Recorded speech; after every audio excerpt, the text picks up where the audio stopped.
Anaconda Dream.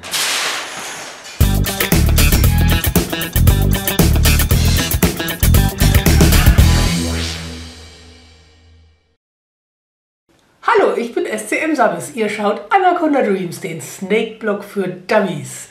Heute helfe ich euch bei der Auswahl des richtigen Terrariums. Die nächste Frage, die sich stellt, ist jetzt, was für ein Terrarium? Jetzt nehmen wir mal an, wir haben uns für diese Variante entschieden. Das hier soll ein hübscher Python-Farbmorph sein. Das ist jetzt unsere Schlange und die wollen wir jetzt in einem Terrarium unterbringen.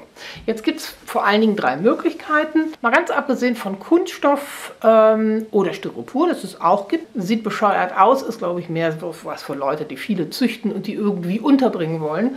Ich nehme jetzt mal an, dass man sich so als Terrarienanfänger vielleicht wünscht, dass das Terrarium eben auch schön aussieht, wo die Schlange drin ist. So war es auf jeden Fall bei mir. So, jetzt gibt es 3 ganz klassische Varianten. Ich führe sie euch mal vor. Die erste, ganz klassisch, ein Glasterrarium. Ja, was ist der Vorteil eines Glasterrariums?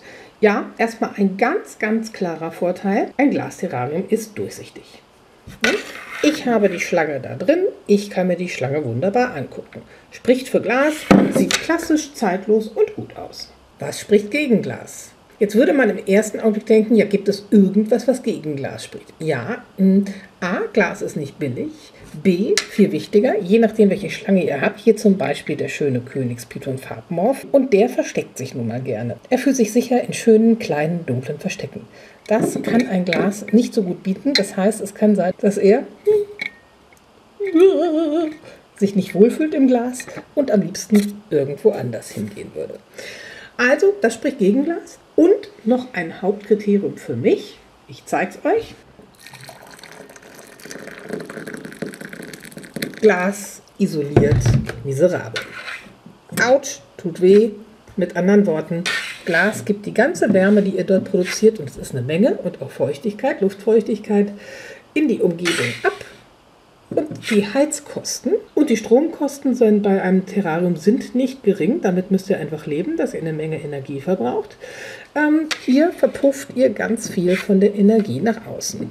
Ja, jeder kennt den Effekt. Mit anderen Worten, ich bin von dem Glas abgekommen. Variante 2. Ein Holzterrarium. Was hat das Holzterrarium für sich? Ein Holzterrarium isoliert verdammt gut. Ja? Hier Hitze wird zwar auch geleitet, aber nicht halb so wild wie bei einem Glas. Und außerdem, der Königspython kann sich gut verstecken und fühlt sich meistens relativ wohl dort. Was spricht gegen das Holzterrarium? Naja, ganz klar, ich kann nur von einer Seite einsehen. Und um wirklich eine schöne Sicht zu haben, muss ich es wirklich gut von innen beleuchten, dass ich einen guten Blick auf die Schlange habe. Geht das Licht aus im Terrarium? Naja, ist nicht mehr so der Brüller zu sehen. Dritte Sache, habt ihr bestimmt bei Holzmöbeln gesehen, Holz arbeitet, Holz wird morsch. Im Terrarium habt ihr es ziemlich heiß und vor allen Dingen ziemlich feucht. Und ich habe schon einiges gelesen von sich biegenden, durchmorschenden, wellenden Terrarien. Variante 3, ein OSB-Terrarium. Ja, ich weiß, es ist Pappe, es soll aber hier OSB sein. Hat also die gleichen Eigenschaften wie Holz, also Schlange kann sich wunderbar verstecken, fühlt sich also wohl. Zweitens, die gleichen Nachteile. Ich sehe unter Umständen die Schlange schlecht. Vorteil gegenüber der Holzvariante, OSB, gerade wenn man die Fertigsätze kauft, ist gut feuchtigkeitsbehandelt, hält gegen Feuchtigkeit noch um einiges mehr aus als Holz und war damit für mich eine interessante Variante. Was spricht dagegen? OSB sieht bescheuert aus. Es ist so Spanholz, wenn ihr das nicht kennt. Und das sieht einfach aus wie eine doofe Verpackung. Deswegen habe ich auch bloß so eine doofe, aufgerissene Kiste genommen. Also es ist einfach im Wohnzimmer kein Schmuckstück. Ja, wofür habe ich mich jetzt entschieden? Also, ich habe den schönen Farbmorph. Ich habe ihn noch nicht, aber ich werde ihn bald haben. Das Terrarium habe ich inzwischen. und werde ihn tatsächlich in die Variante Feuchtigkeitsresistenz und verhältnismäßig Durchmorschresistenz reinsetzen, das vielleicht auch noch behandeln. Ja? So, dann habe ich halt diese Variante. Aber wenn mir die zu schlecht aussieht, werde ich diese Variante in diese dann nachträglich verändern. Also mit anderen Worten, Ditte und dann Furnier drauf. Bei dieser Gelegenheit kann ich ja mal was über die Größe des Terrariums sagen. Ja, das ist übrigens Kaya, die ich trage relativ selten eine Brille. Ich sehe allerdings, dass für Kaya das eine sehr gute Option ist. Und ja, kommen wir zur Größe des Terrariums. Im Prinzip, wie man sieht, braucht eine Schlange nicht so viel Platz. Ne? Eine Brille, wenn es warm genug ist, ist völlig ausreichend, dass sich so ein Python ausgesprochen wohlfühlt und ein bisschen ja, vor sich hin relaxt. Also stört auch nicht, wenn irgendwas unten drunter sabbelt offensichtlich und blockt. Man sagt des Königspythons eher kleine Terrarien bevorzugen und dass sie sehr gerne mal das Fressen einstellen, wenn das Terrarium zu groß ist. Jetzt habe ich ja durchaus ein sehr großes Terrarium für sie gemacht. Ich habe mir da gedacht, Mensch, die Natur ist auch groß, so schlimm kann das nicht sein. Kaya wird noch gehörig wachsen. Es gibt wirklich so dermaßen viele Verstecke, da wird sie schon irgendwas finden. Das ist ja auch wirklich der Fall. Sie hat 2 Lieblingsverstecke, die sie immer wieder aufsucht. Jetzt sehe ich so langsam gar nichts mehr. Ah, jetzt rutscht mir die Brille von der Nase. Okay, ja. Oh, jetzt geht die Brille auf Abfahrtskurs. Ich glaube, dieses gemütliche Kletterangelegenheit hat jetzt so langsam ihr Ende gefunden, weil die Gelegenheit kommt doch sehr ins Rutschen. Also ich glaube, es wird Zeit, die Brille mal abzunehmen. Ja, tut mir leid. So. Die Brille befindet sich nun auf der Hand und nicht mehr auf dem Kopf. Und prompt ist es auch nicht mehr ganz so gemütlich. Ja? Also jetzt habe ich eine mehrfach um einen Brillenbügel geschlungene Schlange, die aber doch offensichtlich Anstalten macht, abzusteigen. Ja, dann mal ganz im Ernst. Wie groß soll denn das Terrarium nun sein? Es gibt Richtlinien vom Bundesministerium für Ernährung, Landwirtschaft und Forsten. Diese Richtlinien besagen, Länge mal 1,0, Breite mal 0,5 und Höhe 0,75 der Länge der Schlange. Ja, wenn Kaya, ich habe sie noch nicht gemessen, jetzt behaupten wir mal, sie hat so 80 cm, das könnte schon sein. Dann muss das also 80 cm lang sein, dass sie sich einmal ganz sozusagen ausstrecken kann.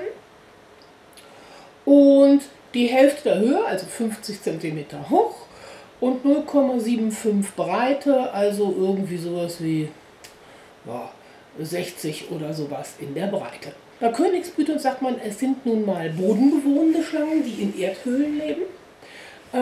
Klettern, Jungschlangen tun das schon durchaus mal, da hat man in den Mägen von freilebenden Schlangen Vögel gefunden.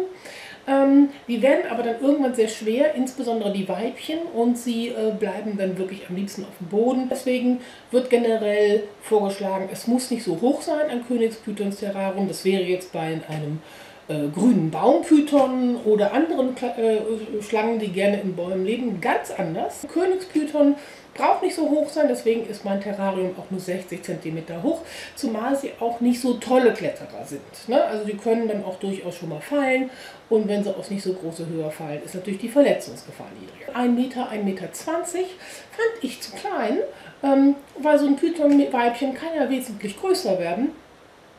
Und ich finde auch, dass es sich mal lang machen darf.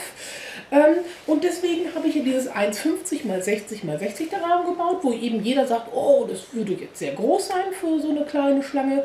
Das Terrarium soll mitwachsen. Ihr kennt das Terrarium ja. Hier ist eben diese Zwischenwand, das optisch ein bisschen verkleinert ist, und außerdem wimmelt mein Terrarium nur so vor Verstecken. Ich habe Kaya vorher beim Herumkriechen erwischt. Und da sieht man so ein bisschen Gelb in der Ecke. Ich kann auch mal hinzoomen, wenn die blöde Kamera das schafft. Hier sieht man ein Stück Kaya. Hat sich mal ausnahmsweise nicht so eine Mühe gegeben, sich komplett zu verstecken wie sonst. Ich glaube, es liegt daran, dass sie hungrig ist und eigentlich gerade am Lauern ist. Und sie ist, glaube ich, auch immer entspannter mit mir. Ich habe mal ganz einladend die Tür offen gelassen. Heute hat sie die Freiheit auszubrechen. Macht sie für gewöhnlich nicht. Normalerweise ist sie heilfroh, im Terrarium zu sein und will auch gar nicht raus.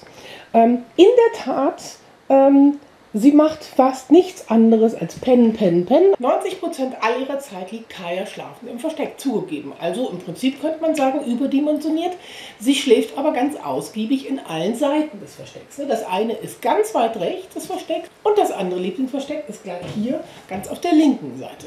Also, sie schläft zwar die meiste Zeit, aber sie schläft im ganzen Terrarium. Jetzt gibt es Menschen, die diese Rack-Haltung bevorzugen. Das habt ihr vielleicht schon mal gehört. Da wird die Schlange einfach in so eine Schublade im Prinzip gesteckt, die ganz klein ist, ohne Licht. Denn in der Wildnis leben sie ja in Termitenbauten, auch versteckt unterirdisch. Angeblich fressen ja manchmal Königspythons nicht, wenn das Terrarium zu groß ist. Kann ich bei Kaya nicht bestätigen. Das Terrarium ist riesig für sie und sie frisst wie eine Eins. Ich habe sie jetzt schon 2,5 Wochen, fast 3. Was ich natürlich nicht weiß, ist, wie wohl sie sich vielleicht in so einer Schublade fühlen würde. Und darum werde ich jetzt ein Experiment machen, auf das ich unglaublich gespannt bin. Ich habe nämlich ein Rack gebaut und das zeige ich euch jetzt. Meinen Schrank kennt ihr ja noch, ne? Und hier sind ja ganz viele Schubladen. Ich habe aus einer Schublade alles rausgeräumt und habe reingemacht eine Wärmflasche. Und zwar nicht einfach so, sondern die Wärmflasche ist feucht. Ja? Dann steht frisches Wasser da und wir haben im Augenblick eine Temperatur von gut 30 Grad, also perfekt. Ne? Ich habe ein wunderbares Rack und da kommt Kaya jetzt rein. Dann bin ich mal gespannt, wie wohl sie sich fühlt. So, jetzt wird mein Schätzchen rausgeholt und in den selbstgebauten Rack gelegt. Ich persönlich kann mir nicht vorstellen, dass das artgerecht ist. Die mögen in Termitenbauten wohnen, Verlassenen, aber Natur ist verdammt groß. Und hier und da gehen sie zum Jagen ja doch mal raus. Ich mag es nicht so richtig glauben, aber ich probiere es mal aus. Ich bin echt gespannt. So, mein Schätzchen.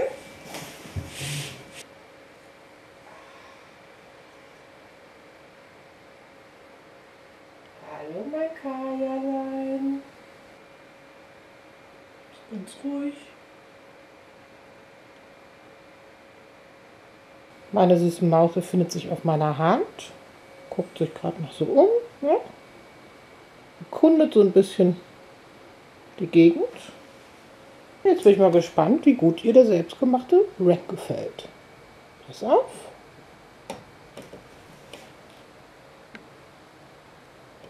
Hol dich da mal rauf. Ne? Schön.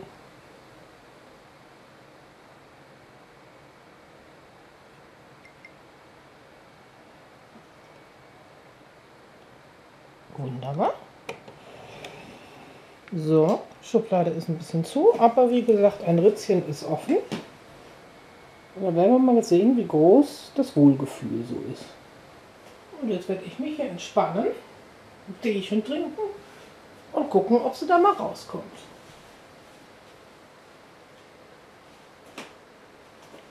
Mach es ein bisschen dunkler.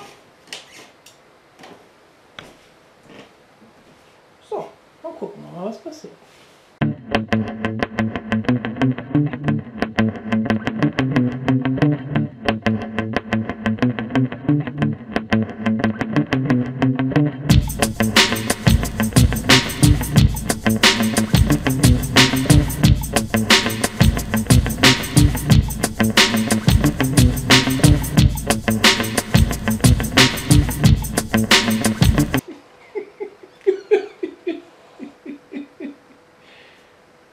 Mein kleines Kaderköpfchen.